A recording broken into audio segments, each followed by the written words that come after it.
on, everybody. Everybody out there in podcast land, this is G-Man. Not in the Matterhorn studio today. We had a little impromptu remote requested by the beautiful Kel. How you doing, sweetie? I'm doing great. How are you? I'm doing good. All right, now let's do that quick sound check again. Talk again. Check. Can you hear me okay? Okay, there you go. We can increase your... I'm not controlling your volume anymore on my end, so Okay. Is there any way to turn that up a little bit? Yeah, let me. Is that better? That's better. All right.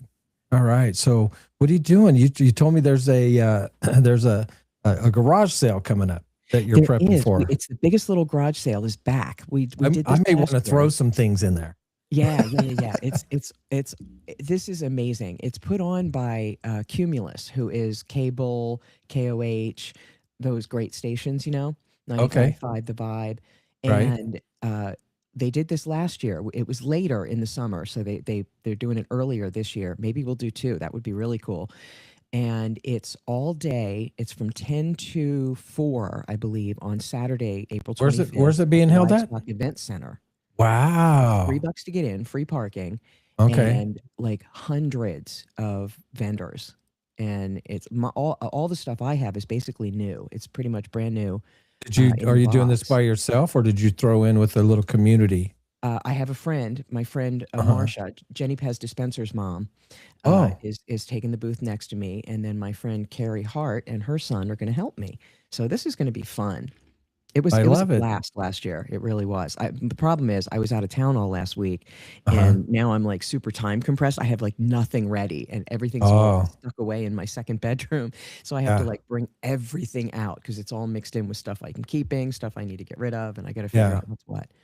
Well, we didn't have a podcast episode last week.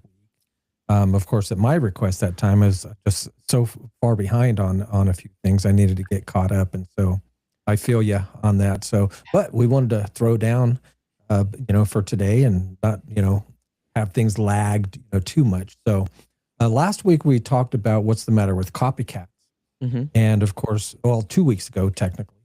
And so in episode 46 today, we're going to be talking about what's the matter with breakdowns.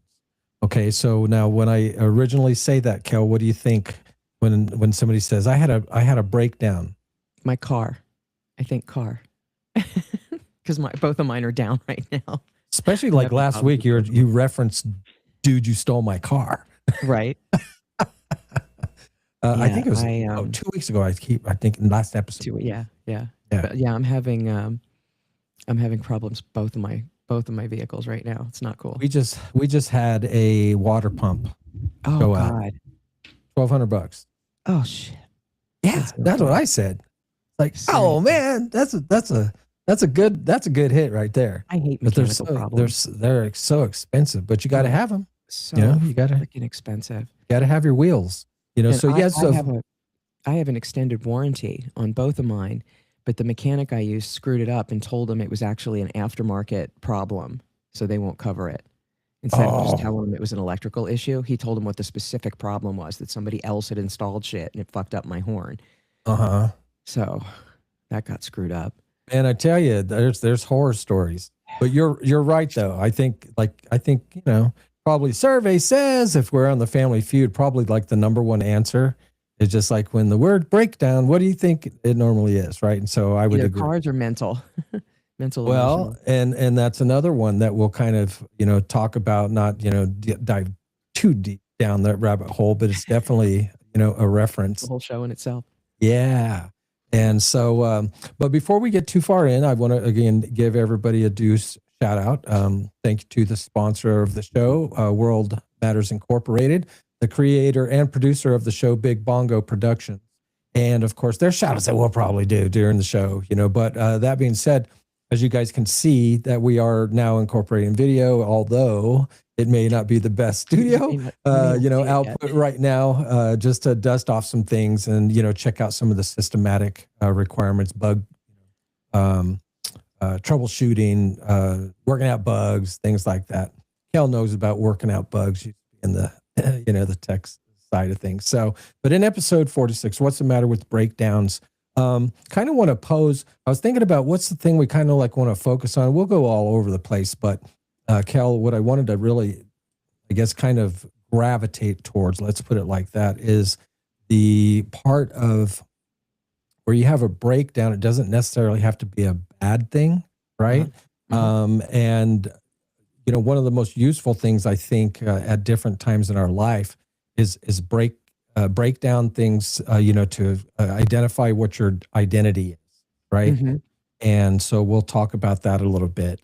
And we'll talk about boundaries. We always talk about those, different signals to, recognize when, you shouldn't or should, do something. And, but anyway, kind of like, again, the thing I want to focus on is really thinking about breakdown instead of it being like a car breakdown. We'll talk about being kind of like this identity reset, but it's in disguise, right? And so anyway, I kind of have a little, I guess, a little tagline or a quote here. That breakdowns, to that point, breakdowns aren't always weakness. Sometimes they're your life sending the only message that you refused to read, right? And so again, we talk about Johari's window, and I love discussions about blind spots. We all have them, and myself included, for sure. So let's talk about the first, as we normally do, let's kind of break down the breakdown spectrum, so to speak. And so you referenced it, first of all, but the emotional breakdown, right? Having a meltdown. And so why do you think those situations happen in general, where you just melt down? All kinds of different circumstances, but like, what's the basic psychology that's going on right there? It's really basic physiology that starts it. It's fight or flight. And it's a dysregulated nervous system reaction that causes the mental spiral. Your body gets out of whack, and then it's sending off all these, chemicals and hormones and, all this stuff that's getting you ready to fight the bear or run from the tiger. And, here we are in traffic. You're stuck in traffic and you're mad and you can't go anywhere and you're trapped and you can't do anything. Your body is still reacting, and there, you can't let that energy out. It's building up all this excess energy that because it's expecting you to run or do something, catastrophically physical. And here you are just sitting there, just getting madder and madder and madder and madder, building up more energy, more chemicals, more, and your body doesn't know what to do with it. So we stuff it down and suppress it, and it starts to show itself in other symptoms. I think the key word that I have written down that you kind of got that last part there, something's going on that is overwhelming. Correct. You're overwhelmed when you have this emotional breakdown, whether it's at work, in the car, in front of your spouse, kids. Those things happen sometimes, right? Okay, so moving on to another type of breakdown, let's talk about the dynamics to when you have a burnout breakdown. Right. Burnout, all kinds of different things. Next step after overwhelm. If you don't deal with the overwhelm, it turns into burnout. Yes, and I have kind of this, and I kind of have these little, I guess, adjectives, descriptive references to like a burnout breakdown. I kind of think that you get to like this numbness, right? You're just numb, kind of foggy, right? You're just apathetic. You don't give a shit. Yes. Whatever, fuck it. Yeah. You're just kind of like, I'm over it, type of thing. So, of course, there's a relationship breakdown. Yeah. Sometimes, and again, this doesn't always have to be bad, which in the moment, of course, it's sometimes difficult for it not to be construed as bad, because if you're arguing, goodness, if you're, yelling at each other and stuff like that. And remember, neighbors can hear, Right. You yell too. Oh yeah. You yell too loud and too long, they'll call the cops. And so then you got some explaining to do to Lucy. So, but anyway, relationship breakdown. I think the things I kind of think about with that is it's about sometimes trust, but the main thing, right, is about communication. It's about how you communicate, with each other. And we're all human, sometimes, we, you owe the other person an apology, because of maybe, just flying off the handle, or something. But we talk about owning things all the time. But what do you think about that as far as relationships, that breakdown of it often coming down to trust and communication? Oh, absolutely. Absolutely. I mean, relationship breakdowns are created by other breakdowns first, like communication breakdown, connection breakdown. There's other things that happen first before the relationship itself breaks down. Right. And if you don't deal with those, that's what happens. You get to this point of just, where you're head to head and you're resentful, and, you know, it's debatable with if you want to fix it, I mean, conceptually you do, but in the moment you're just like, pff, you know, Yeah. you get I'll rooted sleep it in on your the couch. possession. Yeah. Yeah, exactly. And then you get into it. Which is, and again, that's okay. Sometimes, I mean, it's better to kind of separate than again to do or say something that you regret later. It's something just like, hey, irreparable. Sometimes those things are I just irreparable. needed my space. It's not like I fell out of love with you in 5 minutes, And and you can communicate through that. You can say, look, I need to take a break right now. I will be Mhm. back, and we can continue this in half an hour. Yeah, As long as which you can be frustrating too. We talked about that sure. because you kind of you get down to just a deep conversation. And I've had again debates with my wives that that's Mhm. lasted a couple hours. And so general thing is like don't try not to go to bed mad, but sometimes you can't settle them in those 2 hours. So I don't know. There's no one right answer to that, but the point is, again, that it's not necessarily a bad thing when there's a breakdown in the No, relationship, sometimes it right? has to happen. Yeah, and that's the point of today's conversation. Well, Okay, it's like now okay. go ahead. I was gonna say it's like the caterpillar has to break down to become a butterfly. Caterpillars turn Ooh, into complete mush in that I like cocoon. that. They That literally was that's good. dematerialize and reform as a butterfly, and That's that's a beautiful. pure breakdown. That's beautiful. It's a beautiful correlation. So, let's see. Work breakdown, right? And so Yes. sometimes there's a breakdown at work. It can be a performance-based type of breakdown, Process um, breakdown, structure resig- breakdown. resignation, Mhm. right? Mhm. And that instead of quiet quitting, you're just like, I'm immediately quitting right now. You're explosively quitting. I'm the fuck out of here. I'm as mad as hell, um, and I'm not taking it anymore. and of course, I think most people live through this. There's financial breakdowns, where just like, hey, we can't keep doing this. We got to make changes, or you're breaking down your budget, planning for trips in the future. So there's a different, couple applications for the breakdown. But again, I guess the thing that we would kind of focus on today is like when there's a panic, right? There's a panic. Oh my gosh, we need to pay for this like upcoming surgery. We have no money, or some sort of medical emergency. You talked about car problems and stuff like that. Sometimes those came at the worst times, right? And then also there's a component that I think, of course, is real with people, and that's in the financial breakdown. There's an avoidance, right? There's an avoidance, right? Just like shit's going wrong, and you should make a phone call to get things out on the table early, and it's like, oh, I don't want to make that phone call. You just push it to the back burner, and so there's a lot of again nuances in financial breakdowns. Mhm. So another breakdown, I have three actually, is a health breakdown, right? We talk about the importance of sleep and avoiding stress, symptoms, not just physical symptoms, but mental type of symptoms. So, and those correlate, mind, body, and soul, all in our health concoction.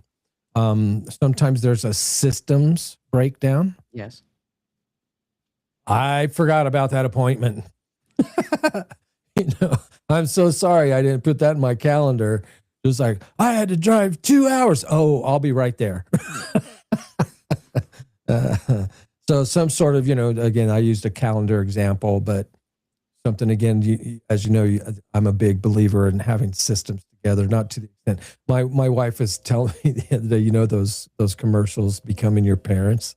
Mm-hmm. Oh man, she's on me about that. I'm just innocently driving around, making commentary about observations that I see out in public, and she's like, "Oh my God," she is like cracking up lately.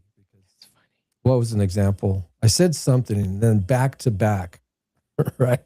So she's already laughing about the reference to the commercial, and then there's this guy that's using the crosswalk, right? Uh-huh. Using the crosswalk, and he's jogging across. Uh-huh. And then I'm just like, now there's a man that knows how to do it, because that's kind of how I do it. If I'm causing traffic to stop or slow down, I kind of hurry across. So, Sure. Oh, I do. I run like I do yeah. too, and I'm thanking people. I'm waving on both sides, like Mhm. sorry. I can't stand it. And then you get those assholes that like saunter across, looking at their phone. That's what I'm saying, man. Oh, I can't stand that shit. That And says something about you. it says Just something about does. them that Yeah. that's No, the that's what only I'm saying. control they have in this Mhm. world is Mhm. to fuck up other people's day. It's Yeah. sad. It's so sad. And I'm so old, like the parents, I went 5 years old. That we lived 2 blocks from the elementary school, so I had to Yep. walk to I school. do too. And grandma teaching me, and these are dirt roads. She's teaching me how to cross Uphill the both ways. road. You do not In the snow. cross the road until there's no traffic coming from both ways. Yep. Both ways, right? And so I of course, now these laws that have been made around here and other places where the pedestrians have the quote right of way, Right. they don't have the right of way to physics. They don't. No, and well, that's I it. called that. I may be going to court. You're going out in a coffin. Yeah. Don't And fuck with me. somebody, People in parking unfortunately, lots? yeah, there's a couple of pedestrian accidents lately in the last couple of weeks. One fatality, and they were drinking, crossing the road, not even in the crosswalks. And so the driver stopped, thought it was at nighttime. Everybody thought everybody had crossed, and the person that he ran over had fallen in the road from being too intoxicated. He thought everybody crossed, and so he did a speed bump over this person, went to the hospital, and passed away from their injuries. So, Wow. again, just now that's, to me, speaking about breakdowns, that's a breakdown in, again, logic, where, and right when these laws passed, right, driving down University by the college, and I'd see, again, the students, they would just like, boom, come straight from a sidewalk. Again, their faces down, they're looking at the phone, listening to their beats or whatever, and they don't even look. They don't even look. Or if they glance, they're already kind of in a couple steps in, and they have, kind of wherewithal to look and be able to stop if they have to. But again, the mindset of, anyway, why did we start talking about that? Was it there's some sort of structural breakdown of like just process and procedure. Yes. And then again, the last thing, again, like I pointed out, there's an identity breakdown where you have kind of like this, like, what's the meaning of life crisis, like for yourself, right? What am I doing here? What's my purpose? What's the point? So that's what, as talking points, those are things that we want to discuss, that most breakdowns, they kind of look like one thing, Cal, but in actuality, they end up being really about another thing, right? So I have down here, identity breakdowns often show up wearing other costumes. Remember, we talked about being copycats, right? Yeah. So they kind of come in disguise under like anger, exhaustion, quitting, withdrawing, things like that. So reframing the term breakdown, I guess, is what our goal is today. And, so I'm not talking about necessarily falling apart. I'm talking about kind of breaking things down. And sometimes your system that you can kind of put in place, we'll have a little toolbox as we normally do. Your system is enforcing limits that you sometimes avoid, right? If you have things together, as far as setting things up. And especially, that we're always evolving and changing in life. And I mean, take an age, 15, you're going to be a different person at 35 than you were 15. Absolutely. Right. I hope. And so not everybody, but yeah, that's the plan. But the reason that we always continually want to break things down throughout our life is because sometimes the old you can't carry the new life that you want. Right. And so you got to break things down. Containment issue. Yep. So anyway, so now what, outside of, with everything that I've kind of laid out, what are your thoughts? To me, breakdown in a lot of cases, it's not something that anybody ever wishes for or, plans to do, but like we said, sometimes it is absolutely necessary for whatever you're doing to break down. To me, the hardest way I learned this was when I was in corporate IT at CompUSA, and we were doing it was a company-wide software development, internal software development and rollout. And it wasn't my silo doing it. We had multiple silos of application development for different parts of the company. And this was run by a different division and a different manager, but it involved all of us. And the manager of it was failing. His piece of it was failing miserably, and it was affecting the rest of the project. And I'm like spinning plates, juggling plates, spinning balls, trying to I'm going crazy, doing everything I can for our silo to make sure it would work. And my boss sat me down and said, "Let it break. Let it break." And why do you think he said that? Because it needed to expose Bob. This manager it was getting covered up. It was being there were multiple of us scrambling to try and save the thing. We saw what was happening, and we were just running around going nuts. And Bobby said, "Let it break." And I'm thinking that blowback is going to come on us, and we're going to get fired. And this and that. He said, "I will take the heat for this. I am prepared. I know I have receipts." We didn't use the word back then, documentation, but basically, I have everything that's going to sink this guy, and he needs to. He's not going to get fired either. But this has been going on for too long. He's got too much authority without, the capability to back it up. Right. And we need this to be exposed. And I said, okay. And it was hard. It was really, really hard. And it broke, and Bob got called on the carpet, and it fixed. What it did was it enabled us to implement the correct process and procedures with the correct exposure, communication, visibility to things that he was able, the way he had it set up, to keep covered. And what was the initial when the confrontation happened? How did that person take it? Was it? It was painful. It was hard to watch because so many of us knew what was coming and he didn't, and it all got exposed in a big department meeting where it came his turn to give his part of the kind of like a trial. Yeah, sorta. It was, he had to deliver his part of the project plan and what happened with it, and all the rest of us are going, "Yep, we were there. We had it on time. We had this. We did that." And he goes, "Yeah, we didn't make it." And of course, we all knew because it had affected. It was a ripple effect. And our CIO was a woman, and she was great. Kathy was awesome, but it was almost like mom and a little boy. I mean, it was painful. Like she's yelling, and he's just sitting there. He looked like, we called him the walrus. He looked like a walrus, and I loved him. I mean, Bob was a great guy, but this particular thing was bad. And he talked about a blind spot. He had a corruption blind spot where he was able to be manipulated by people around him that he was actually responsible for. How old was this person? at the time? At the time, probably 40s. Probably he looked like thinking about it, I probably thought he was in his 60s, but he was probably in his mid 40s at the time. Yeah. Did he like have a little breakdown in front of you guys?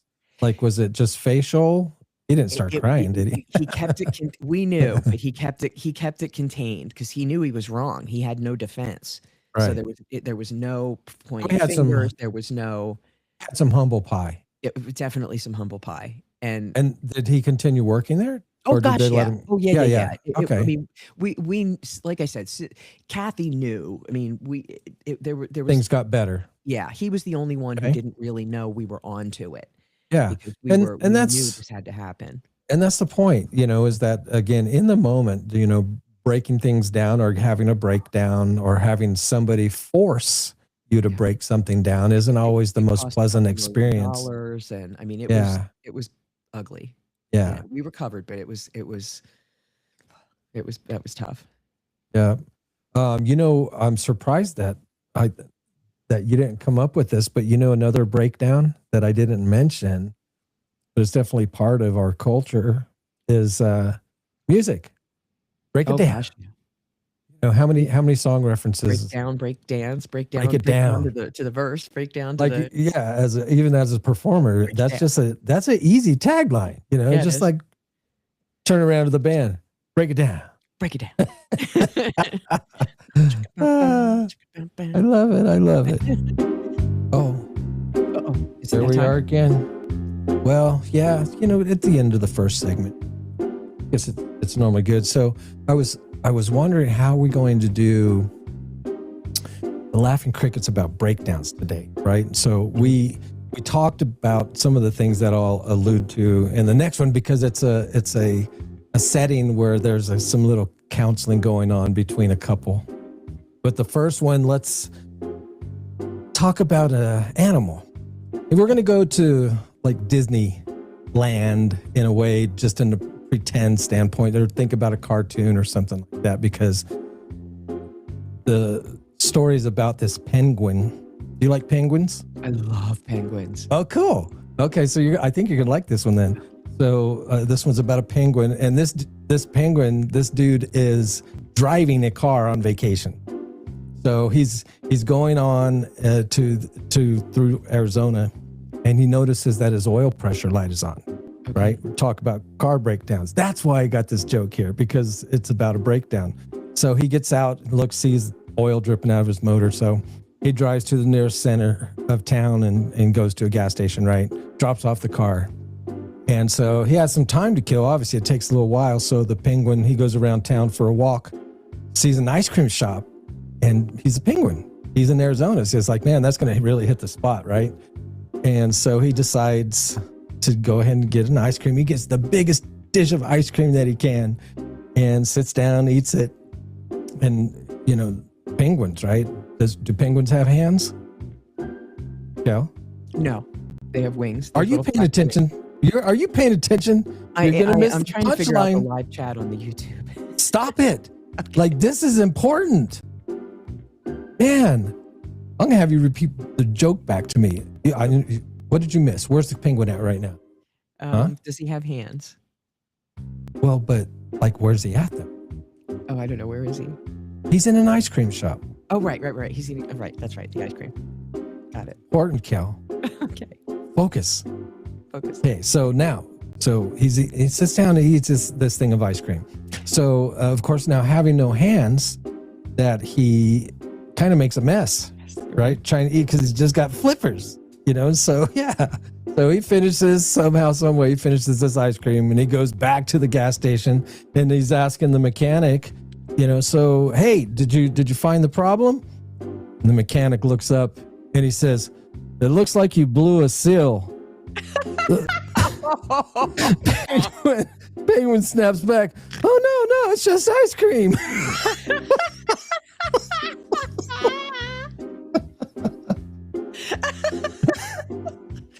That's a cute one. Oh, That's very I cute. thought so. I like that. It's kind of, Slightly dirty.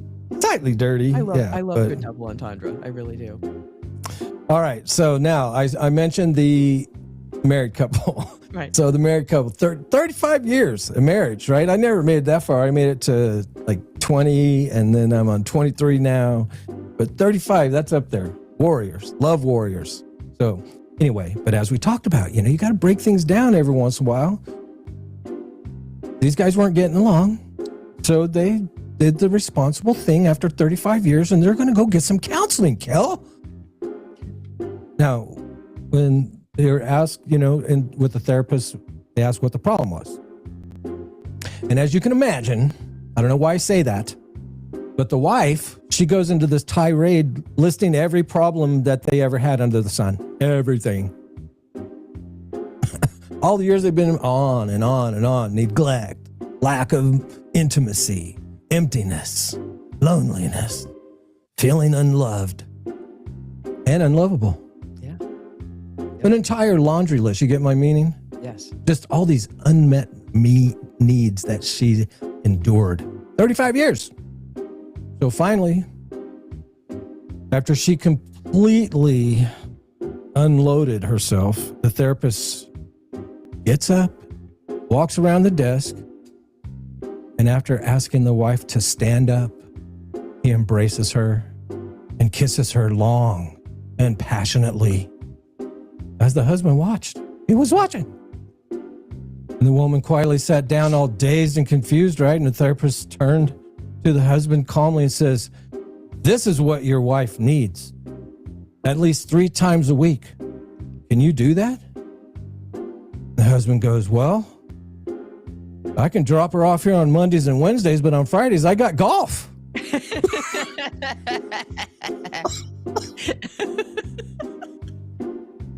That's funny.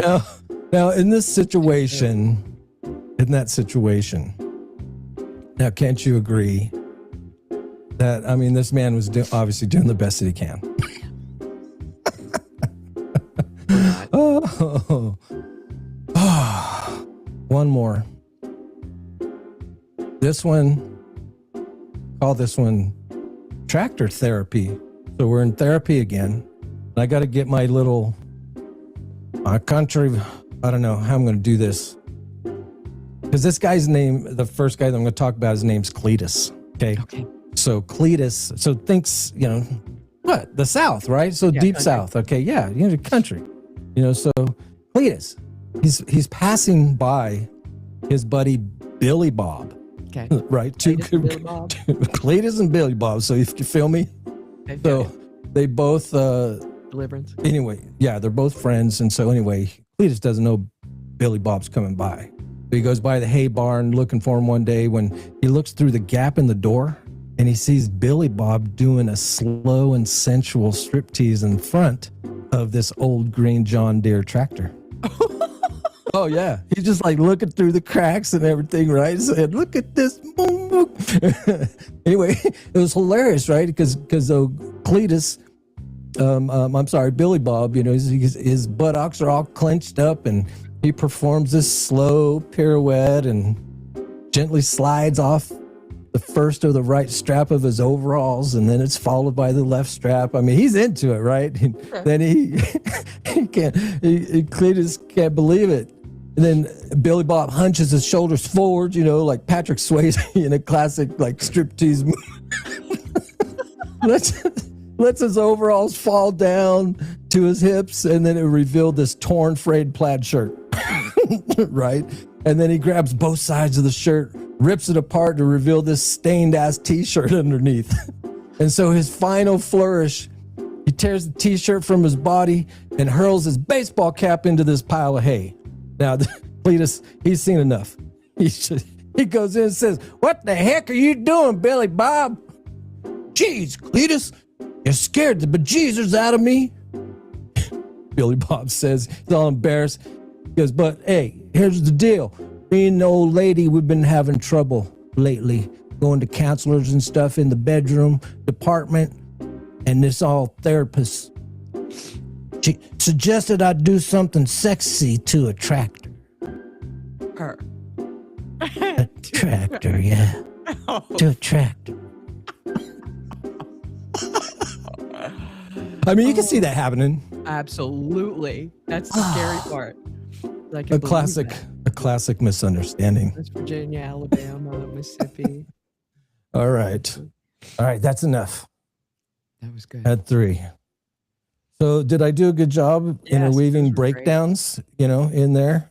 And so, no, now here's the thing. So when breakdowns happen, now why can't it be strong people too?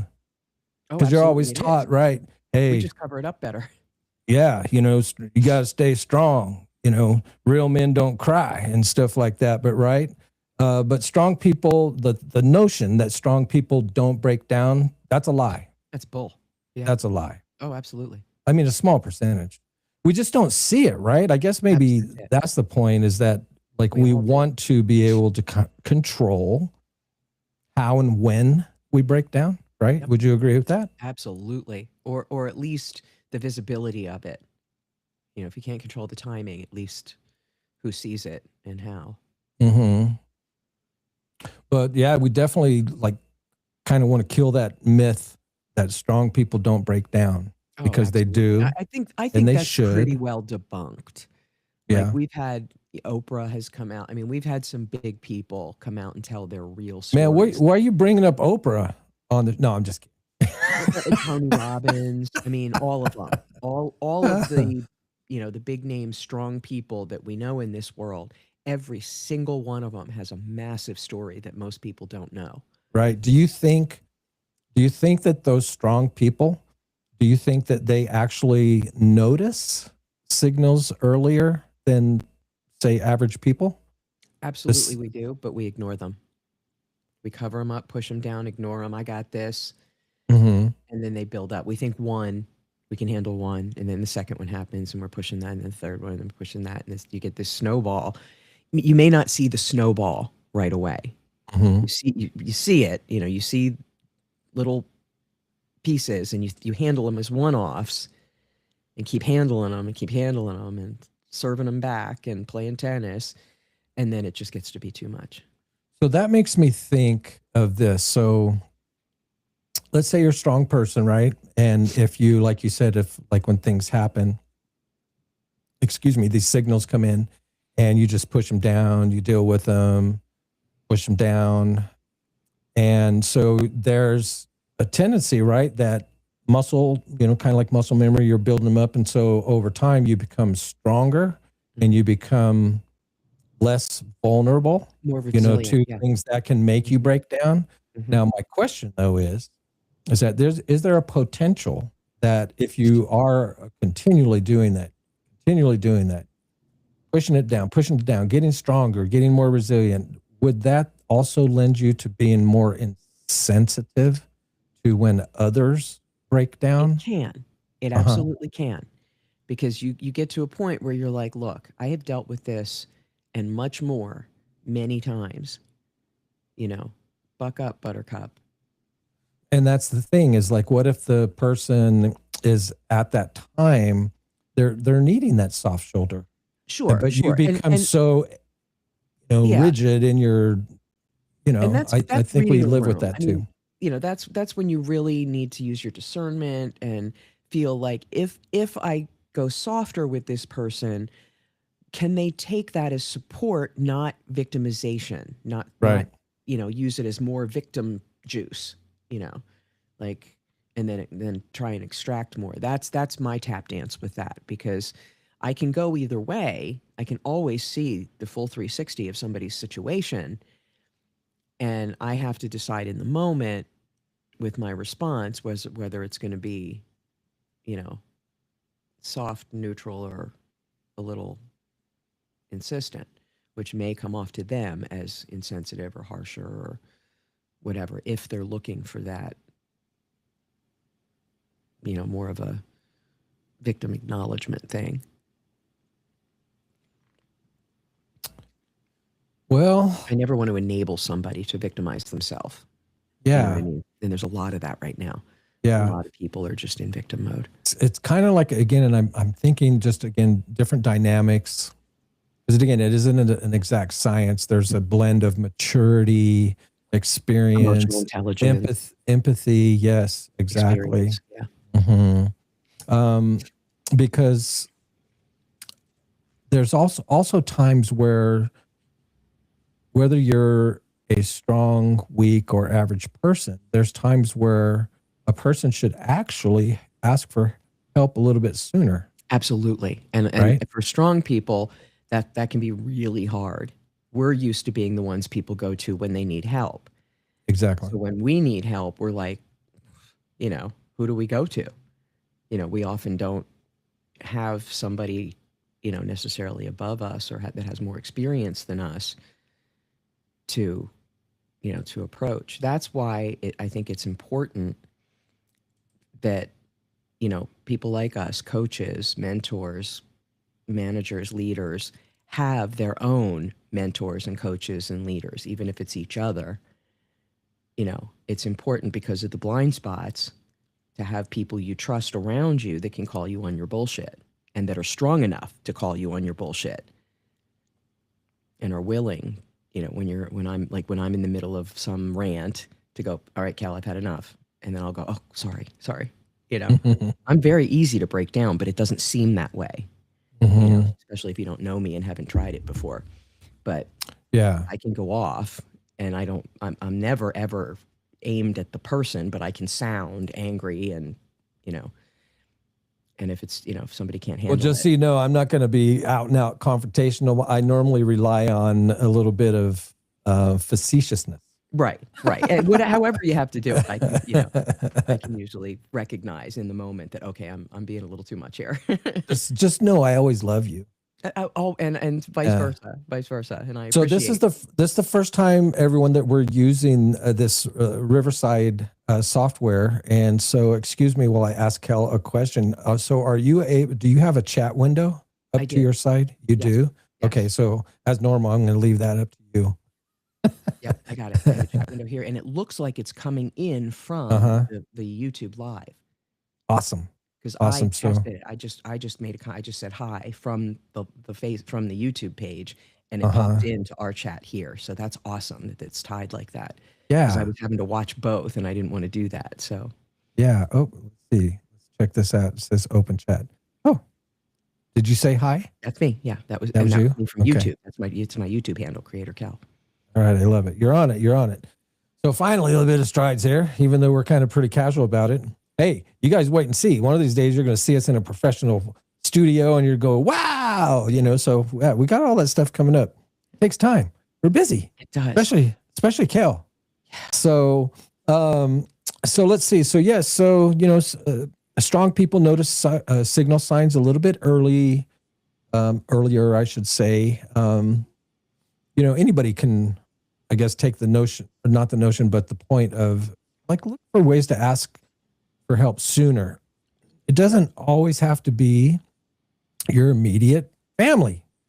Oh, definitely not. They're sometimes the worst. Oh, yes, because they have their kind of prejudgments, and they just think they know everything about you, and so there's a lot of advantages to being able to talk to a sincere stranger, especially third party, or especially a professional, a good professional.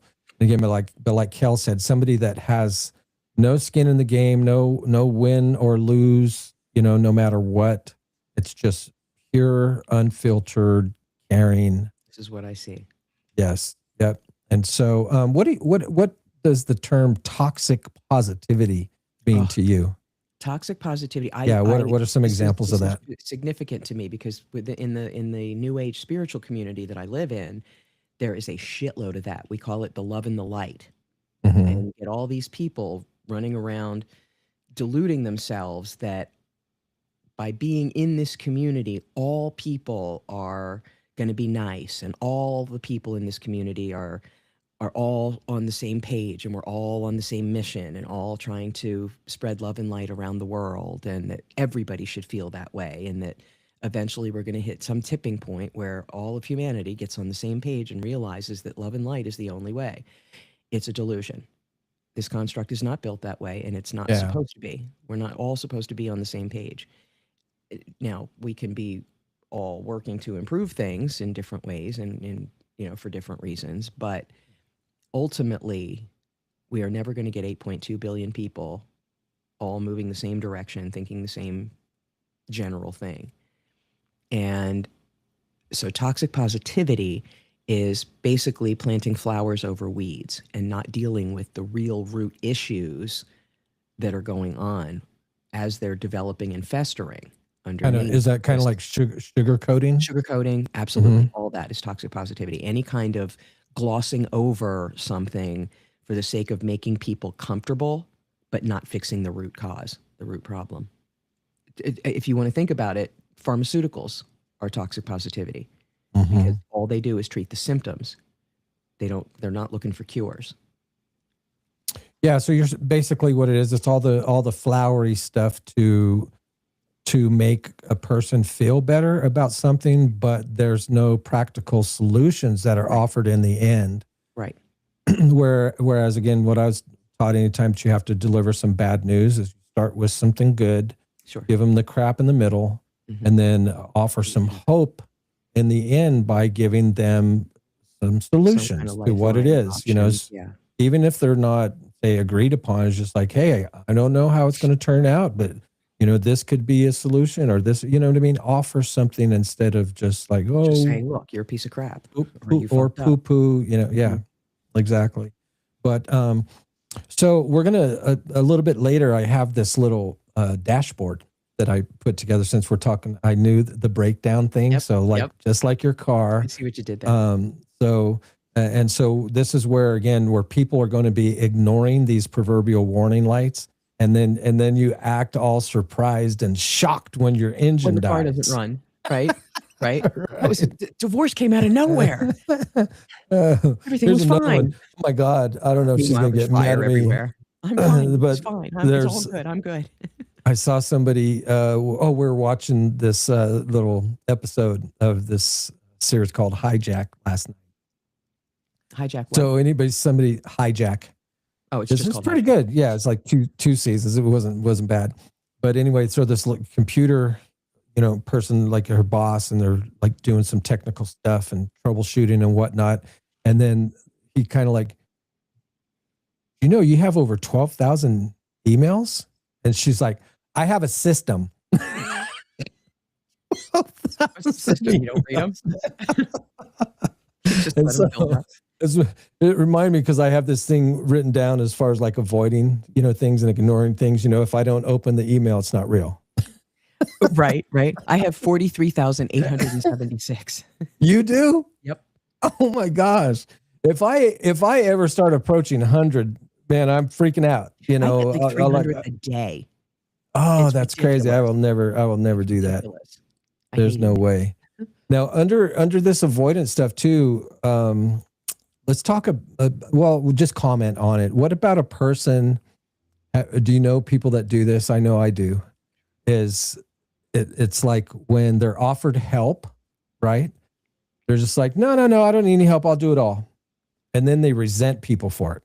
Right. I had to do this all by myself. Nobody ever helps me. I'm all by. I can do that. You kind of build this like bank account, to like be able to complain about or to call out if you kind of like need a little collateral if somebody's calling you out for something. And do you ever read the book 48 Laws of Power? No, but I need to. Oh, that's green, right, Robert? That's one of the things that it points out is that, recognize, people that do that type of thing, and or the only reason, or here's another example. They'll do, right? Not ask for, you don't ask for anything, but they just do. They just give it to you. And then when they ask you to do something that for whatever reason you can't do, oh shit, they break that out. I've done this and this and this. I can't believe I asked one thing out of you when all the things that they volunteered to do for you never even asked for. Right. So you people know who I'm talking about. My mother used to do that shit. I hate that. I hate that. Again, here's the thing though. Most people, they don't know, most people, unless they're sociopath, don't know. Kind of like you just kind of like have this. We all have a need of being belonging, right? We all want to be loved and appreciated and stuff like that. But some people kind of have this little conniving way of going about things. Manipulative. Manipulative. What do you think about comparing or people that confuse suffering with virtue? Like kind of like what I was talking about. Yeah, you know what I mean? That's bad too. That's martyrdom. Yes. Yeah. That's definitely under martyrdom. So much for so many people. That's a covert narcissist thing too. That's a big trait of that is, overgiving, people pleasing, and then expecting, in your mind, you're building bank accounts and making deposits in other people's accounts, waiting, in case of that day when you finally need something, but you've never asked for anything from people. You've just given. And then, when they refuse, you're like, what the fuck? Like, seriously?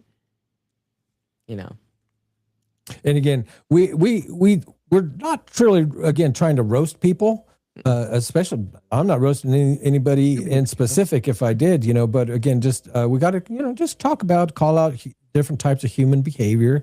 And if you listen to this or if you observe people doing this, just kind of like life tools, double meaning there. Yep. Yeah. Right. I remember, or I was wondering why I was like, I thought I put down some examples of toxic positivity in my notes, and on the other page, I was like, I guess I didn't, but here they are. So what about this one? Toxic positivity, like somebody that uses the term, you know what? You should just find things to be grateful for. Oh, yes. Right. Yeah. And that, and again, that's good advice, right? You should be finding things to be grateful for. But in the case where, say that, again, if you're complaining, there's an issue, you're breaking things down, for them, why something's not going to work. And they should, hey, you know what? You should just be grateful that you have a job. Right. Right. And that's a phrase that they use in order to skip reality. They just let's just hop right over this. Okay, so you should be thankful. Let's I don't want to talk about this for whatever reason, or we shouldn't talk about this for whatever reason. Yep, that's a toxic positivity. Right, and it's also a thought-stopping comment. It just kind of shuts off the conversation right there. Like, Yeah. Another one. I have somebody very, very close in my life that his entire life, he's been like this, and I've known him a very long time. I'm not going to mention who it is, but this next one of toxic positivity, you talked about strong people pushing it down, right? Pushing it down. It's not worth it. Not my circus, not my monkey. Stuffing it down, yeah. But it's still being stuffed down. It's not like it can pass through your intestines or anything, right? So it's kind of sticks around there, yeah. And so toxic positivity in this vein, Kel, what do you think about this? Where a person that suppresses their emotions all the time, okay, until they explode. Right. That is another example, kind of unusual example of toxic positivity. You wouldn't really think about that. In a way. Yeah, but it is. So the point is, again, we talk about different time boundaries, appropriately asserting yourself. We give you guys scripts sometimes, how to deal with people in situations. So calling it out. You always want to watch. Like Chase Hughes has good techniques for this, where it's like, I know you're not the kind of person that would try to intentionally embarrass somebody. Is this what you meant by that? I love that. Yeah, just to clarify. To call people out without nailing them, or not making it. Well, and you're putting that bar in there. I know that you wouldn't do this intentionally. You're subtly letting them know that you recognize that they're pulling some bullshit, but you don't want to. You want to give them an out. That golden bridge, he calls it. Right. I love stuff like that. Yeah, I do. I love stuff like that. I do too. It's hard to do in the moment, though, especially when you know it as a technique, and you're like, "Oh, everybody's going to see what I'm doing," but very few people know about this stuff. Exactly. So you ready for this dashboard? Yeah. All right. So I have, let's see. Oh, no, I'll do this. I'll do it in post editing. Can you share screen? Yeah, but no, well, it's not, I don't need to. Oh, It's, okay. it's just on my notes. Oh, So okay. I thought it was something an actual we're thing you very, built. no, something we're very familiar with, right? Check engine light, Yep. I have mine's on right now in right? in the Challenger. A low fuel light. Yep. Okay. Overheating light. Indicators, signals. Yeah. Mhm. Temperature light, right? Brake warning light, and oil Tires, pressure, tire sensors. Yep. right? So those 5: check engine, low fuel, overheating, brake warning, and oil pressure. And you know what this sounds like? This sounds like ITIL, the IT Infrastructure Library training. Almost Oh, really? identical to this. Yes. I went through that 30 years ago. It was amazing. Well, let's compare it then. So our little personal dashboard light as related to breakdowns, right? So that's the correlation. So the check engine light, your check engine light is coming on, okay, if you are suffering through constant irritability, snapping at people, or cynicism. Oh, yeah. Like just check engine lights. So just like, oh, what is this? Like, is this just a fuse? Is this something where I just need a little attitude adjustment here, or what's going on? But at least, it's just like, okay, my check engine light. Mm-hmm. Now, a low fuel light means that there's some sort of sleep debt or deprivation. What about food? that hangry? That could be there. I don't have that on there. Yeah. Okay. But low fuel, yeah, for sure. Yeah. Low energy. Uh-huh. I have like, you are kind of numb, where you're just like, I'm just got the blahs today. Mm-hmm. If you have no joy at all, right? I mean, that's like you're on empty. That's called right. Think of yeah. So think of that. The low fuel light. You're sleepy. You need some sleep. Kind of like a recharge. Hungry, numbness, no joy. Things like that. That's kind of like your low fuel light. Now, if you're like overheating, I think you'll appreciate this. Okay, so just like, oh dang, my thermostat busted, or my radiator, I got a hole in my radiator, something like that. So overheating, your overheating light as a human is where you have anxiety spikes. Okay. Right? Panic attacks. Your mind is racing all the time. You can't get sleep, right? Things like that. Like there's something overheating there. Brake warning. If you're having resentment, right? And this could be towards anybody or anything. Just stop, think about it, start breaking things down, right? If you have dread, DREAD, right? Stop, break it down. Like, why? Right? We have so little time here. So little time. And so dread does come up, but it shouldn't be a consistent pattern.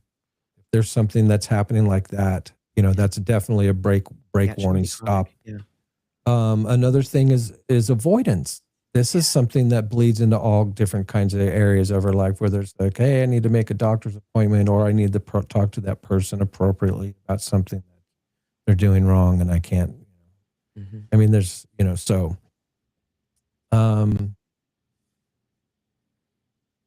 Last one, oil pressure.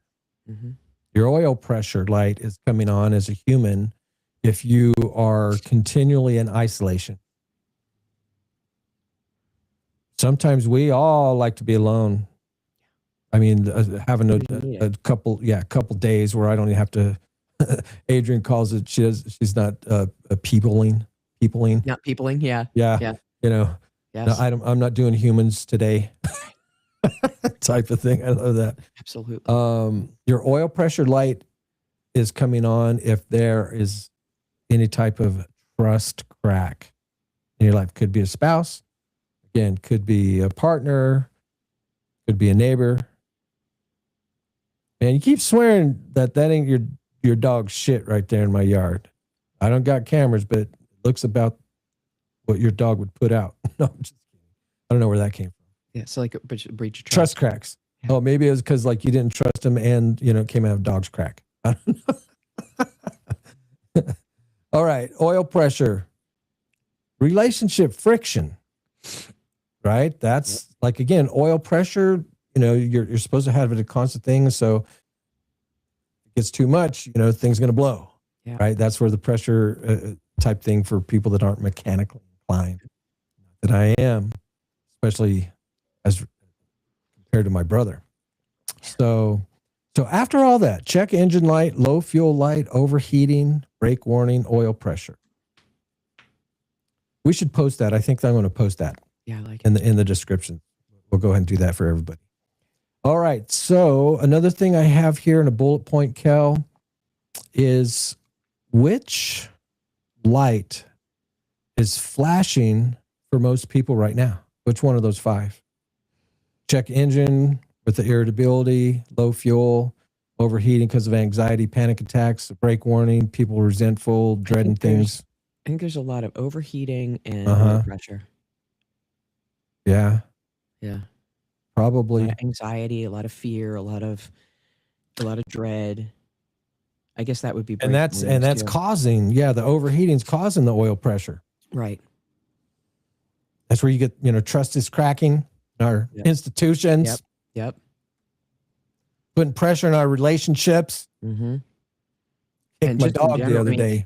People are changing, so relationships are changing because people are coming into different information, and sometimes some aren't perceiving it the same way as their partner. And which one of those lights do you think that you ignore the longest? Oh God. I can easily ignore isolation. That's very normal to me. And sometimes I'm like, the oil pressure. I'm isolating again. Like I have to really discern, or am I like withdrawing, avoiding, isolating, or is it just I don't have much going on externally right now and I just need to do shit at the house? Gotcha. Yeah. And then the other one's under there, trust cracks. You don't really deal with people, I don't think, for very long that you can't trust. And then that relationship friction, who you are and what you want and what you're all about and stuff like that. And if there's no friction there for very long, let's put it that way. Yeah, no, I recognize stuff I won't put up with right away. Okay. So, hey, do you ever play bingo? Yeah. Oh, I love bingo. Every Tuesday night. Dirty Birdie Bingo at the Polo Lounge, 7:00. All right. So do you have a pen handy? Yes, I do. Okay. So I'm going to say a little statement, and then you just hit a check mark. If you get 5 of them, you get bingo. Okay. Okay. So, I have a little note here too, that if you hit 5 or more, you, Kel, are not lazy. You're overloaded. Oh, okay. I can see Okay. that. So, all right. So you do it on your own. Don't call them out. Just say next after you make your answer. I make my privately. Okay. Okay. So doom scrolling at night. Okay. Forgetting simple things. Okay. Snapping at small stuff. Next. Procrastination with dread. Okay. Thinking or using the phrase, I just don't care anymore. Yeah. Caffeine replacing sleep. Okay. Canceling plans repeatedly. Okay. Avoiding money conversations. Okay, I've got 5. 2 more. Resentment spikes. And numbness, kind of being numb or / being putting yourself on autopilot. Okay. All right, so you have 5, so that means that you are overwhelmed. Interesting. According to studies. It makes you think about stuff, though. Yeah, it does. I like that list, and a little bit of self-monitoring. can go a long way. So again, anybody that's listening to the show, do that, write those down, use it for your own benefit. All right. Now, I do have this.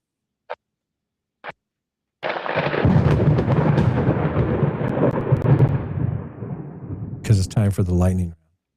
Okay. You know what I gotta do? I gotta upload some. The only thing I have right here. I don't know when I'm going to use that, but I have it on standby. That's like an elephant. Okay, so lightning round here. So you're going to determine fairly quickly, is this a breakdown that somebody's having, or is it a breakthrough? Now, you can't say both, or it depends, right? So can't straddle the fence on this one, okay? All right. Now, especially this first one. Is this a breakdown or breakthrough if you're crying in the car? Breakdown. That's a breakdown. Okay. You wanted to say, well, it depends, huh? No, that's a breakdown. That's a breakdown if you're crying in the car. Yep. Yeah. But it could be a breakthrough. It could lead to a breakthrough. It could lead to, but in and of itself, it's a breakdown. That's right. And so I guess, again, that's the theme of the show. If you're having a breakdown, continue to break it down after you finish breaking down. Right. Yeah. So, all right. Let's hope you're not broken down in the broken down car. Hey, if you do that, you better break it down. Just like, where am I? Is my phone charged? Do I get reception? Do I have roadside assistance? All that stuff. Believe me, after you have a breakdown, you start breaking it down. Just like that penguin. No, it's ice cream. It's ice cream. Okay. All right. So, Kel, breakdown or breakthrough? Quitting your job impulsively.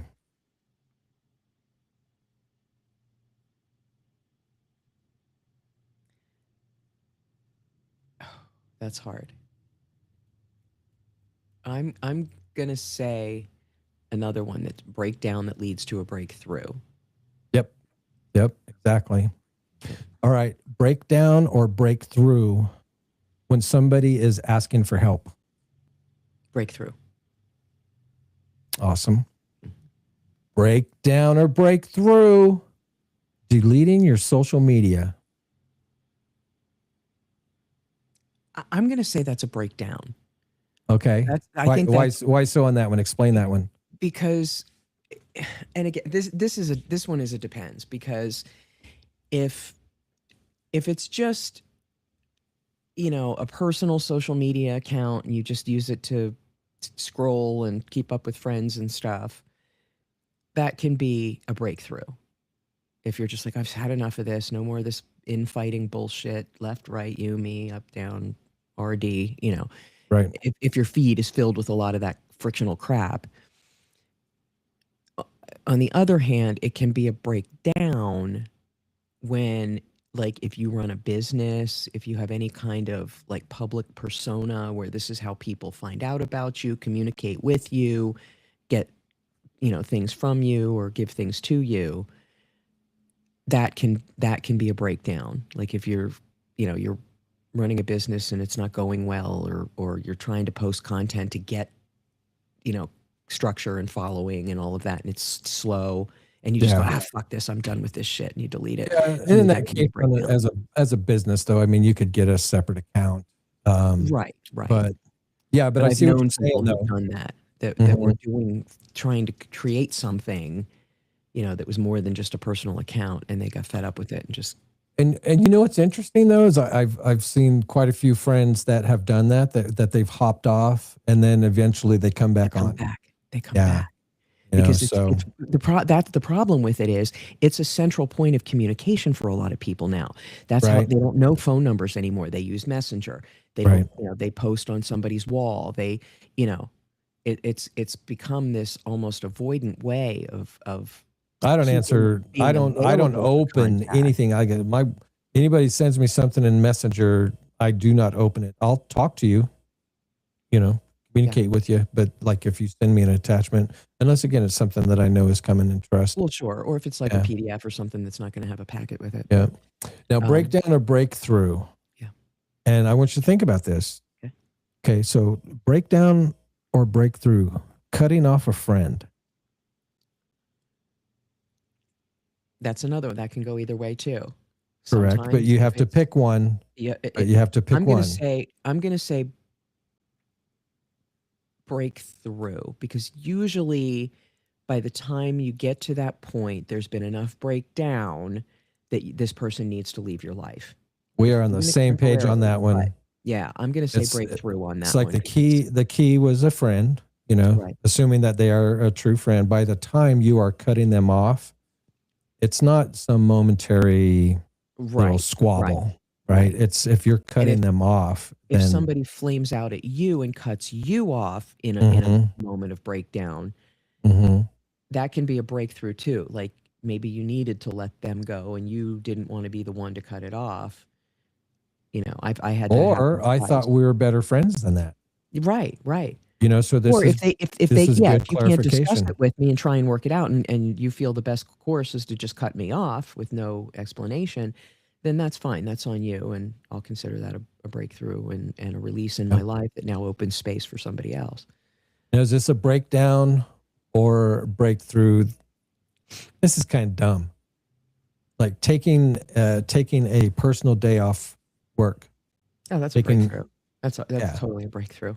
right, You may be breaking down because of work and you need a mental health day, but that's a right, breakthrough for you that you've taken that self-care responsibility and said, "Yeah, I can't take any more of this. I need 24 hours to chill exactly. out, get away from you Just people." don't call in sick and then And then like show up somewhere. Right. get Don't caught call at in a sick. Call it what Coldplay it is. Just concert. say, yeah, and most companies don't even ask any. You get PTO, personal time off. They don't Right. need an excuse.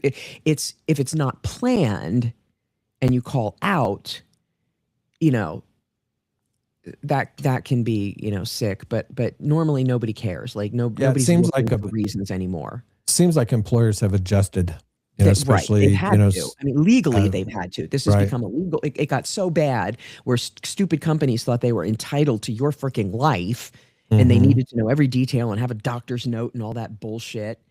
And employees finally said, "Enough of this." And there's now laws in place that kind of prevent that type of prying. Right. It's none of their business. It's truly none of their business.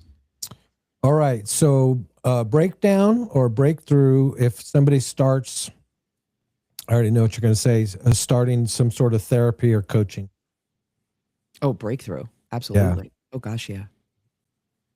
Breakdown or breakthrough, changing your routine. Breakthrough. Well, to me, it's a breakthrough because I hate rigid routines. To me, that doesn't work. But for somebody, if somebody is a routine person where that works for them, and all of a sudden their routine starts to get chaotic, that can be a breakdown. Some people So- need that. I don't. I don't work well under rigid, time-based Right. things.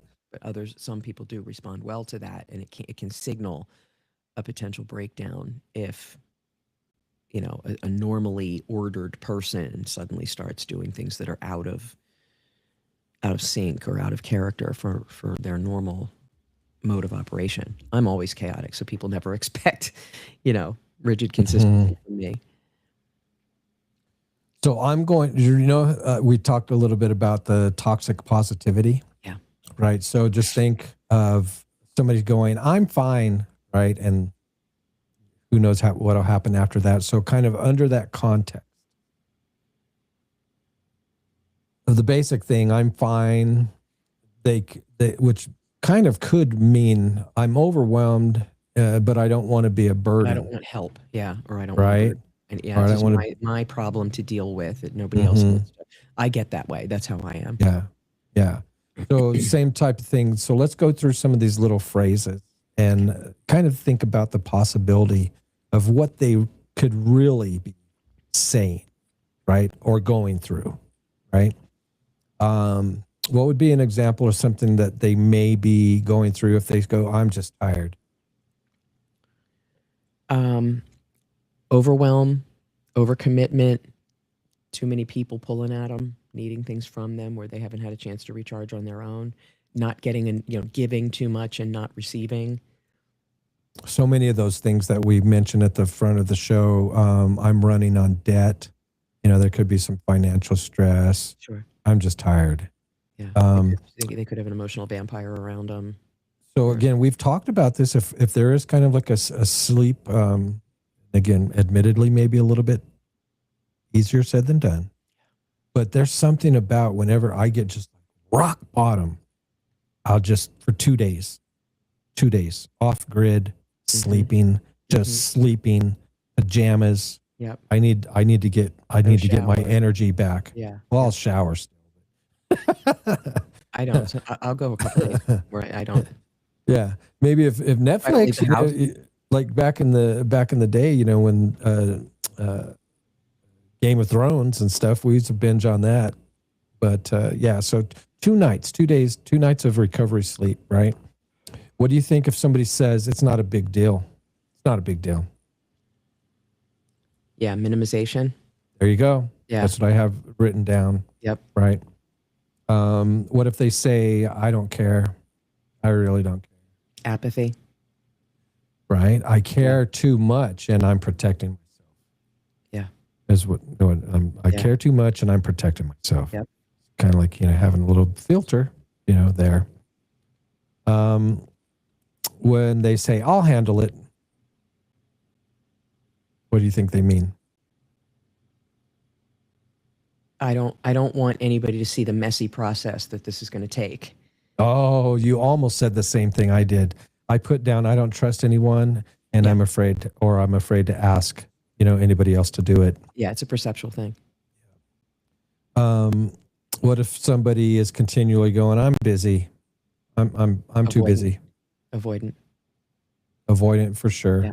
Yeah. And potentially having a life that's unprioritized. Yeah. That's what I have, because it's kind of like when people say things like that, first of all, I try not to ask, but if I do ask, and if somebody says I don't have time, that's not true. What it is they're saying that what you're asking me, and I can understand it, but what you're asking me, I'm not willing to prioritize my time to make that happen.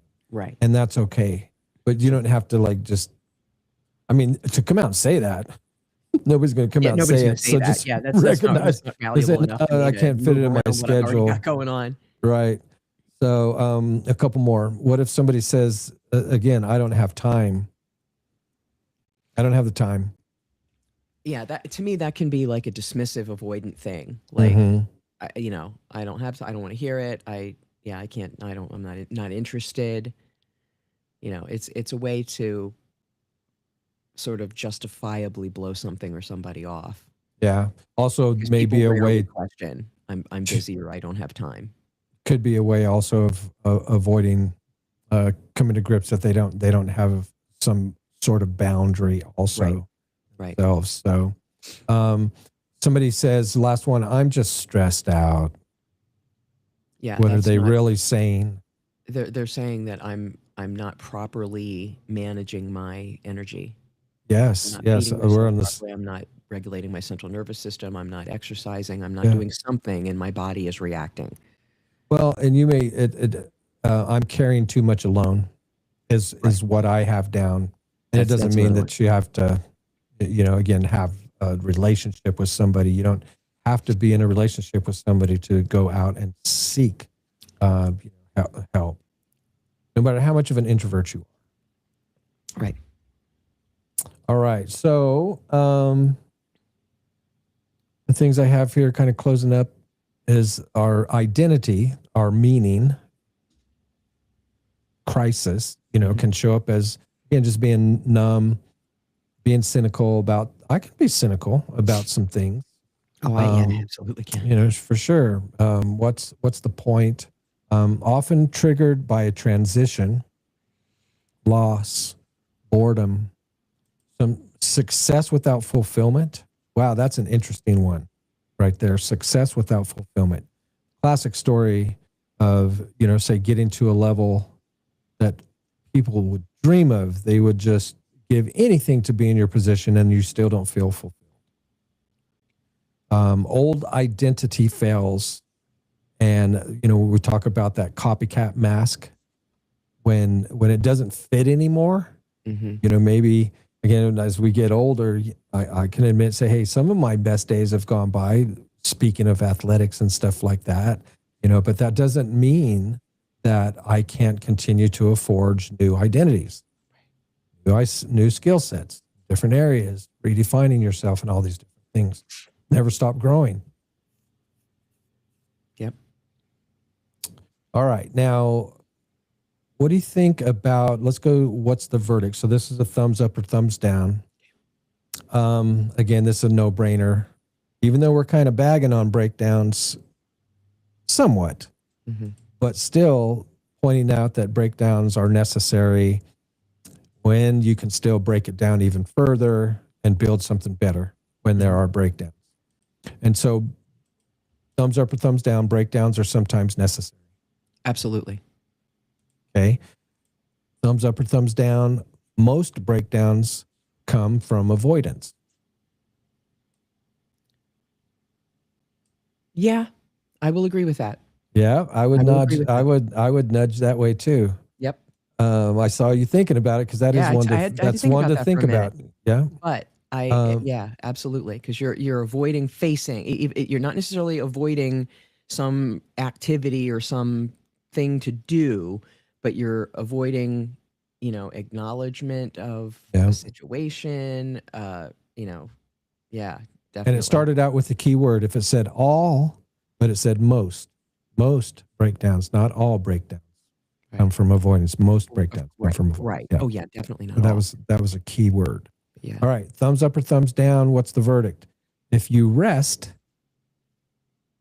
you're falling behind. Oh God, no. Thumbs down. Used to be Rest that is critical. Right? It used to be that though. You don't need sleep. I only sleep 4 hours a day. I'll sleep when I'm dead. I used to say that. Yeah. I got by on 4 hours a night for decades. Long time. I know. I was going on about 4 to 6 hours there for a long time. That was the. Is my rock and roll just had to. Yeah, had to do it sometime. Yeah, I mean, there were times I did all-nighters. I'd hang out in New York City till 4 a.m, drive home to Philadelphia, get in the shower, get dressed, and go straight to work. Yeah, did that quite a bit. All right, thumbs up. Now on a bet. Thumbs up or thumbs down? What's the verdict? Crying is weakness. Crying or yes. trying? Crying. Like crying is weakness. No, absolutely not. Again, the biological reaction. It's a chemical reaction.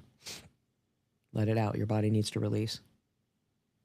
Thumbs up or thumbs down? Boundaries ruin relationships. Hell no. Boundaries cement relationships. You gotta have boundaries. They ruin the wrong relationships. Absolutely. Right. But no, boundaries are critical in healthy relationships. I think you'll like this one. Thumbs up or thumbs down? What's the verdict? Meaning is found, not made. True. I think so. It can be. I mean, it can be a combination of both, but primarily it's discovered. It almost qualifies for profound. Yeah. Kind of just a good little phrase there. Okay, thumbs up or thumbs down? What's the verdict? Strong people ask for help all the time. Yes. I wouldn't say all the time, but strong people ask for help. I ask for help all the time. Honey, can you make me a sandwich? Do it your damn self. What do I look like? That's why I said that. I knew I was going to get a reaction out of you. All right, so let's see if we could turn some lemons into lemonade without pretending that it's lemonade already. Mm-hmm. Okay, so now we hit on this, but I wish we had Dr. Tom on the show right now. But let's talk about how having stress combined with sleep loss worsens your impulse control and your decision making. Why does that happen? Oh, no question. Because why though? You get chemically depleted, and you can't respond or react properly. What kind of chemicals are you depleted from? Mostly dopamine and serotonin, but also hormonally. Interesting. Yeah. And you'll get high in cortisol. Your cortisol spikes. Stress is mostly cortisol reaction, adrenaline, norepinephrine. So that spikes, and your chemicals to cope with it are depleted. Do you think that in the context of avoidance, when people avoid things, that actually increases their anxiety over time? Absolutely. Absolutely it does. Because I mean, your subconscious knows what you're doing and what you're not doing and what you should be doing and what, and that's not external. Like those feelings are self-generated. Like I Right. should be doing this, I need to do that. That's all within you. I mean, it may come from like external requests or whatever, but the pressure to do it, Deadlines. deadlines, God, I deal with porous deadlines all the boundaries. time. Yeah. Yeah. Sometimes I push them back, but I hate doing it. I do too. I do too. Yeah. I don't, if I've committed to something, I don't like to, you know, miss that commitment. Now, sometimes you can readjust. I mean, where Yeah.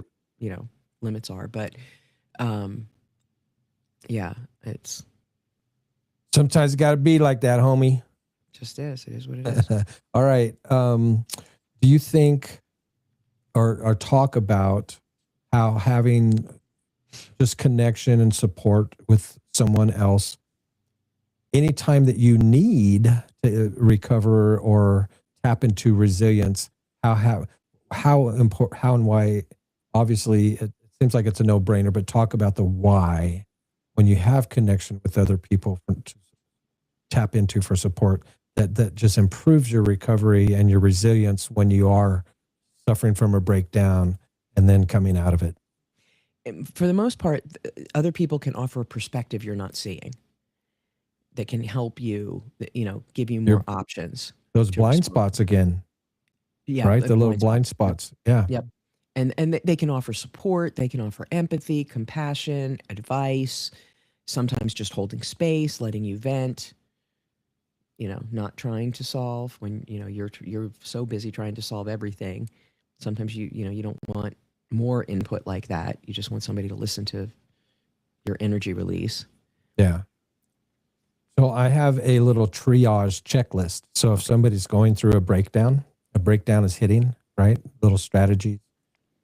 The one show that we did, I think it was on filters, but having this little, again, checklist where in the moment, I think it was either holidays or filters, one of the two. And we're kind of teaching people how to, in the moment, kind of go through these little, just breathe.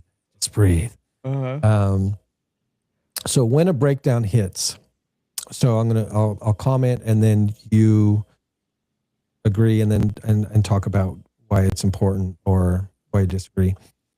So when a breakdown hits, again, we've talked about this before, just pause and breathe, downshift your nervous system. So talk about that. Why is that important? Because I mean, pretty much everything is based on, central nervous system regulation and, having that balance of the proper hormones, the proper brain chemicals, the proper neurology, proper nutrition, all working in concert. It's all about regulation. This is like the classic count to 10. Yeah. Take 3 deep breaths. Yeah. So now what? Because it takes about 90 seconds for that initial chemical shitstorm to dissipate. So now when a breakdown hits, what do you think about name it and claim it? Like, for example, when a breakdown hits, like to yourself, I'm not talking about a public announcement, but right. You name it to yourself, just I'm overwhelmed or I'm ashamed, I'm scared, I'm exhausted.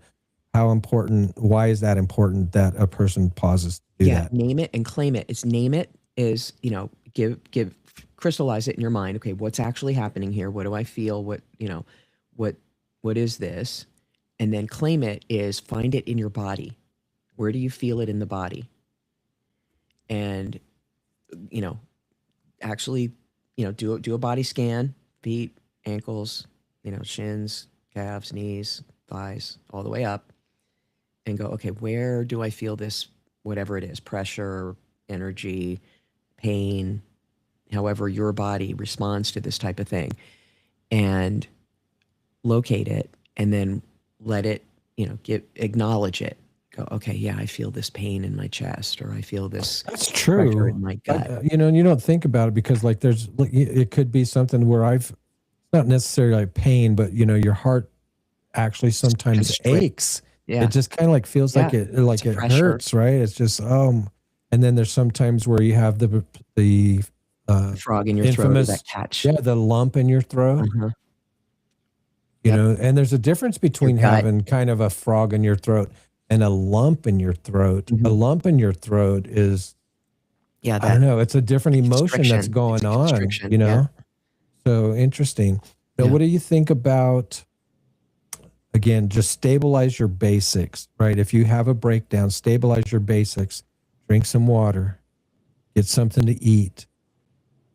They could maybe a power nap in your car. You know, get some movement, walk around. What would a 5-year-old want? Think about what would a 5-year-old want in this moment? Because you're really, at that point, you're dealing with your inner child. Yeah. So just go, okay, if I was 5 years old, what would I want right this minute? Go back to the basics. Whatever you first hear, when you ask yourself that, okay, if I were 5 years old, what would I want right now?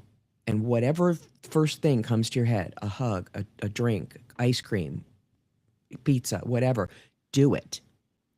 Get, you know, like indulge that, you know. I like this next one. It reminds me of the one conversation that we had. I think it was called it was trending where people are doing silent walking. I think it was, or walking something meditation. Like that. Well, in the basic thing to this one, number 4, if you do have a breakdown, reduce your inputs, which has to do with your phone, news, social media, things like that. Put your phone away and safely go on a walk, you know, or keep your phone with you, but turn it off. Yeah. You know, where you're just isolating that, like the world. Yeah. Listen, as again, sounds corny. Listen to anything birds, from you. Like track a butterfly, sit down and just, you know what I mean? Just kind of nature. Yeah. And I mean, your backyard, I mean, a lot of times when we say that, especially in the spiritual community, you know, go to nature. You think, oh Christ, I got to go, you know, go to the local park and sit by the river and, you know, get in the car and go do that. No. Your backyard is nature. Yeah. You know, sitting on the grass. How about your roof? Tree, you know, get up on your roof. Up on your roof, like anywhere outside is in nature. Even if you're 84, though, don't go up there. Like if you're 84. Oh yeah. I wouldn't go. No, don't get on the roof if you're. Be smart. Be smart. All right. So next one, if you have a breakdown, okay, with all the other things, pause and breathe. Name it, claim it. Make sure you stabilize with your basics: water, food, sleep, move around. Make sure go out. Turn off your phone. Next one. The next step is to come up, maybe on your walk without your phone on. You're going to come up with the smallest actionable move, the smallest one. Depending on the circumstances, there's just a myriad of things that could be, you know, but again, if you had a breakdown, man, again, sorry to always lean on this one, but God, you know, I just had this argument, you know, with whoever. One small step could be you being the first person to say, hey, man, I'm sorry. Yeah. I'm sorry. Yeah. I'm sorry for my part. It had nothing to do with you. You know, one small step, you know, towards if you're in financial ruins, right? Through credit card debt. Just like, okay, so like step number 1 is getting one of these paid off. So what's the lowest one? What's that number? Start breaking it down. Yep. You see what I'm saying? Dave Ramsey method. Yeah. Next, when a breakdown hits, after you've gotten through that step of the smallest actionable move, next step, get support. Yeah. Right? One call. Text this to a safe person. Again, in that situation, and again, there's this old thing, a phrase out called check the fruit on the tree. And so whatever advice that you're going to get, if you're going to get financial advice, get it from somebody that's, you know, that's done very well.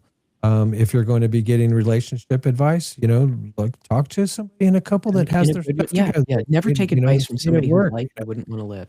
Yeah. Now you can get advice from different people, but make sure it's particular with what the visible fruit on the tree. Okay, last thing, if you have a breakdown, delay big decisions. No major choices when you're flooded with all kinds of stuff. No major choices so delay those big decisions. Okay. Yep. What do you think about that list? Would you sign off on that, Kel? Absolutely. Right on. Mm-hmm. Okay. Now here's another scripts that we're talking about. Boundaries, right? So a boundary, a simple, repeatable script when you're trying to establish some boundaries with somebody is a nice way. And we just kind of, in a funny way, kind of talked about this. I don't have time for that. How about this? Instead of saying I don't have time for that, I can't commit to that. Yeah.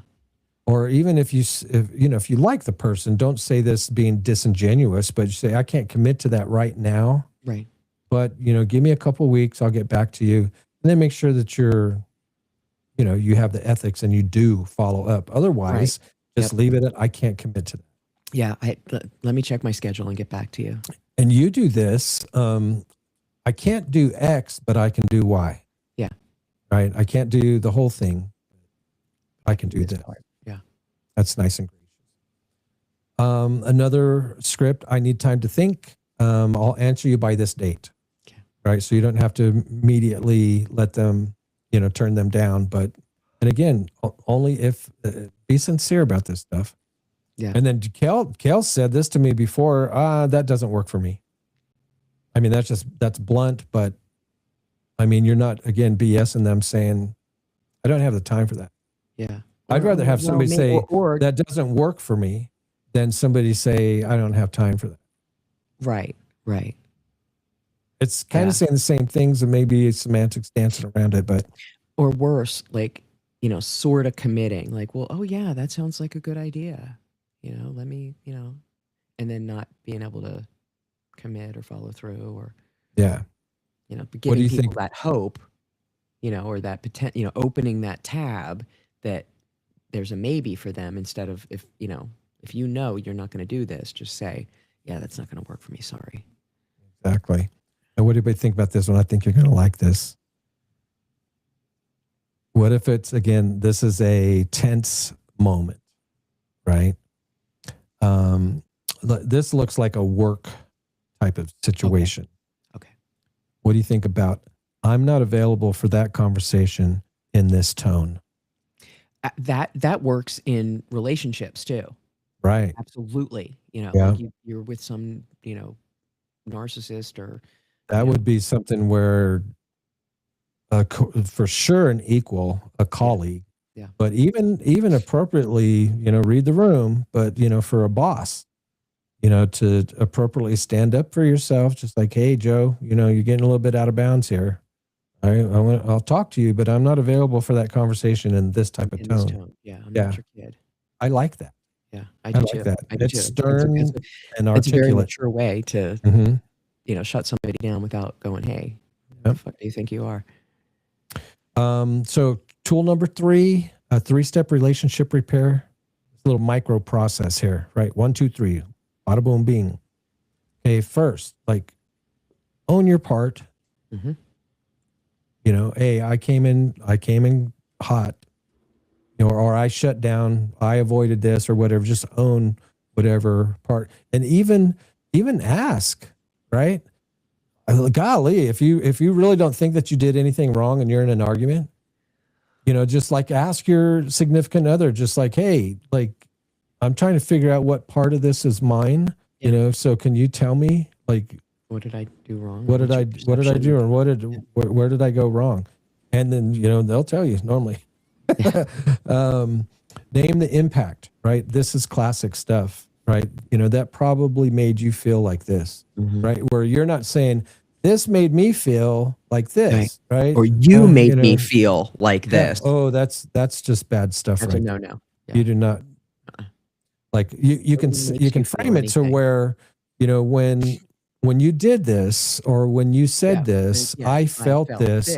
Yeah. You keep the you word out. It's that is. Yeah, I directing think them it's. directly. I think it's second. It's the second psych class. Yeah. All right, and then the micro repair for the relationship is again ask and then take some sort of action, right? And so, what do you need right now? Like right now, what do you need? I need you to shut up. Okay, okay. It happens. He just slapped you across the face. I'm gonna charge you for that. 20 Are you bucks. okay You can with slap that? me. You can slap me for 20 bucks. There you go. So it's like, oh man. Next time it's 100. You got a pretty good slap. I was watching Tyson today. Okay, guaranteed tool number 4 is this is for kind of financial panic. Stop the bleeding. Stop discretionary spending for 7 days. Whatever you say, oh, I have this. No, not for 7 days. Just like tie it up, nothing. Get reality, right? List all of, there's a breaking it down, right? We're breaking this down. Get reality. List all your balances, your minimum payments, due dates.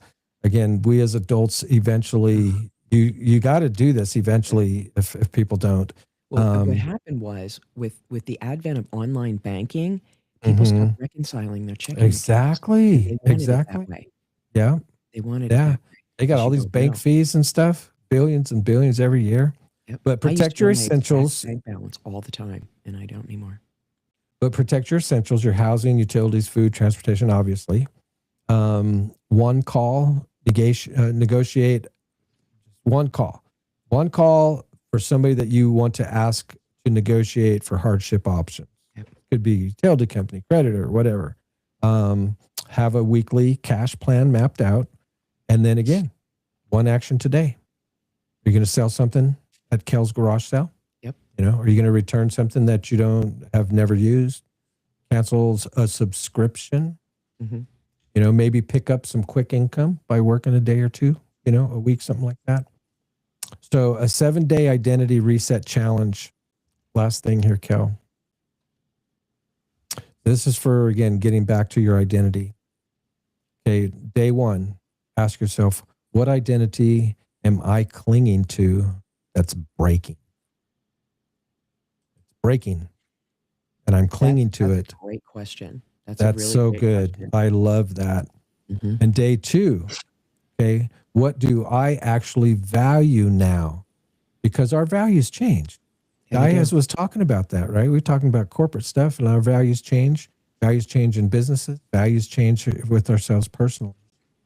Day 3, identify after asking yourself, what's one boundary that I need to enforce? Right. Again, you're figuring out your identity, right? So what am I clinging to that's breaking? Day 1. What do I actually value now as compared to, say, the person I used to be? Yeah. What am I allowing? Yeah. What's one boundary I need? Now, day 4. Yeah. Day 4, what's one habit that would stabilize me?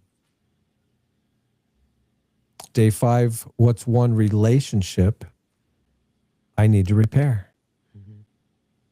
That's big boy britches right there. Or rescind. Yes.